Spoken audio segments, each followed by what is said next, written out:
And if that last name sounds a little familiar, my family runs a store actually in this neighborhood called Zabar.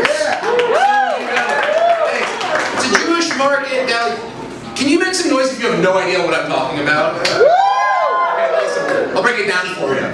My relation to that store and the kind of level of local celebrity gives me, it's kind of like if in your hometown, your dad was the mayor. Cracker Barrel. That makes sense. And for most people, me being part of that family is a fun fact, but for other New York Jews, it's overwhelming. I swear to God, when I was at the first day of Hebrew school, the teacher's doing roll call. She goes, "William Zabar?" I said, "Zabars?" I say, "Yeah." She goes, "I can't believe I'm talking to a Zabar." A Zabar. Like, not as good as being A Kennedy, but better than being A Madoff. And I didn't get it. I was 8 years old. I was like, what are you talking about? She's like, "You don't understand.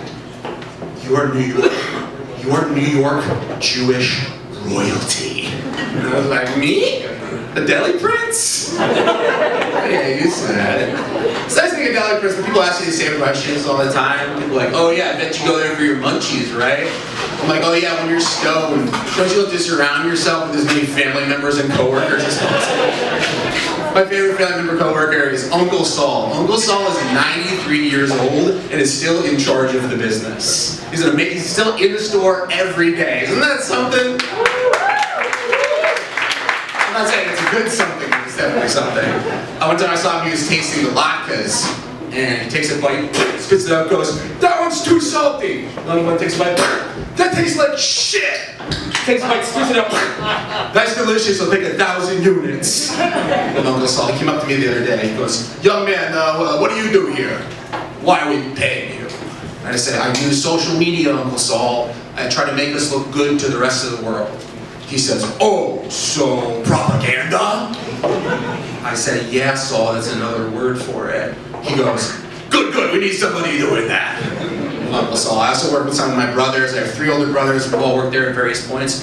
But the 4 of us are actually members of another type of family business. We are all volunteer firefighters in a place called Fire Island, which I recognize sounds very made up. We go, "Where do you fight fire?" I'm like, "On Fire Island." Yeah. You know, where the flame meets the sea.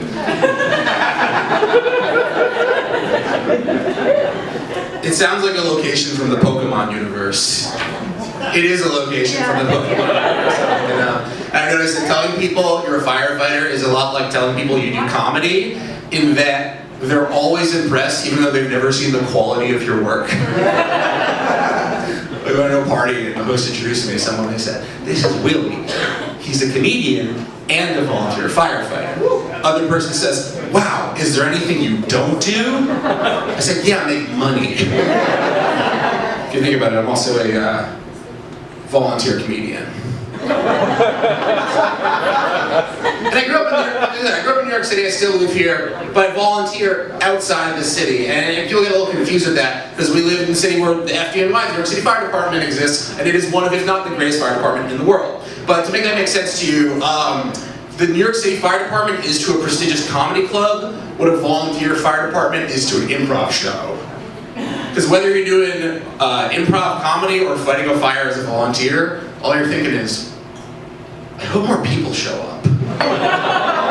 It's pretty great. Been there for a while. I got to go into one of my first fires, and I'm on a host team. I'm inside a burning building for the very first time, and we get to the bottom of the steps, and the captain turns back to me. He says, "You stay down here. I don't want any extra weight on these stairs." And I said, "Message received, feelings hurt." That's a good one. Went to a fire academy in Long Island. And the first day of live burns, we're doing the car fire simulator, which is like a big metal fake car, and it has a propane flame shooting out of it. And they said, "We need 2 host teams and 1 guy in the hook." She points to me and says, "You got the hook." I'm like, "Oh, hell yeah, it's a 6-foot hook." I'm super excited. The fire starts up, it goes, "Everyone get on air." And he put in the scuba thing. First time on the scuba thing in front of the fire, I'm very excited. And he goes, "Host team 1, you ready?" I'm like, "We're ready." "Host team 2, you ready?" "We're ready." "Hook guy, you ready?" And just then, a huge spider crawls across the inside of my face mask, and I'm like,